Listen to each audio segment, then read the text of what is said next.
welcome back to my channel. So, after how many months na hindi tayo nakapag-vlog, so back to vlogging na naman tayo. So, farming talaga ang ating ano. So, ito medyo madumi na or madamo na yung aking mga pinya. Kaya lilinisin ko to ngayon. Alisan ko ng mga damo. Then, itong sa ano ko naman, dating pinaglalagyan ng mga manok. Ayan. Sinira ko muna kasi papalitan ko siya ng ibang tanim dyan. Ayan, lilinisin ko muna siya. Then ito, so ibang mga pinya tinanggal ko na lang kasi pinagnanakaw din lang, so tanggal muna sila.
So ayan guys, medyo natanggal ko na yung medyo matataas ang nadamo.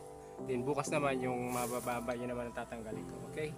So thank you for watching guys. See you in my next vlog.